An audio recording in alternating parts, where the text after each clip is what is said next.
একজন ভালো মানুষ নাকি দেবতা তুল্য। আপনি কি জানেন ওই দেবতা তুল্য মানুষ যাকে আপনি মনে করছেন সেই দেবতা তুল্য মানুষের মধ্যে কি কি গুণ থাকা দরকার? কয়টি গুণ থাকলে একজন মানুষ দেবতা তুল্য হয়? এই জ্ঞান কি আমাদের আছে?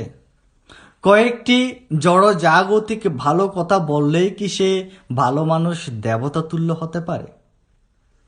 আমাদের জেনে রাখা ভালো একজন ভালো মানুষের ২৬টি গুণ থাকা দরকার।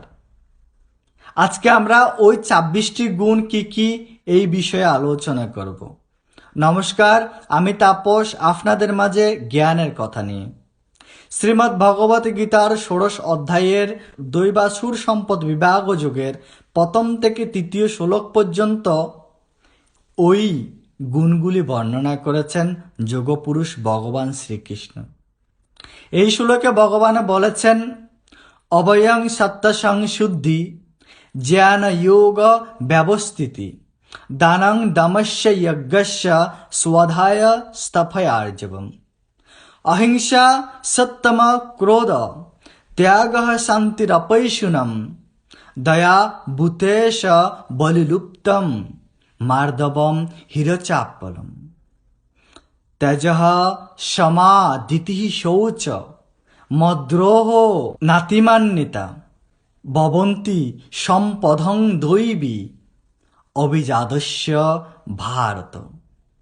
হে সনাতনী সন্তান, ভগবান শ্রীকৃষ্ণ বলছেন, হে ভারত, ভয়শূন্যতা, সত্তার পবিত্রতা, পরমাত্মিক জ্ঞানের অনুশীলন, দান, আত্মসংযম, যজ্ঞ অনুষ্ঠান, বৈদিক শাস্ত্র অধ্যয়ন, সরলতা, অহিংসা, সত্যবাদিতা, ক্রোধশূন্যতা, বৈরাগ্য, শান্তি, অন্যের দোষ দর্শন না করা, দয়া, লোভহীনতা, মৃদুতা, অসৎ চিন্তা না করা, লজ্জা, অচপলতা, তেজ, ক্ষমা, ধৈর্য, শৌচ, অভিমান, এই সমস্ত গুণগুলি দিব্যভাব সমস্ত ব্যক্তিদের মাঝে দেখা যায়।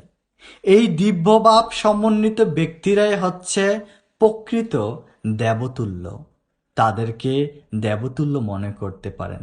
কিন্তু যদি এই গুণগুলি তাদের মধ্যে বর্তমান না থাকে, তাহলে সে যতই ভালো হোক না কেন আপনার সামনে তাকে কখনোই ভালো মানুষ হিসেবে দেব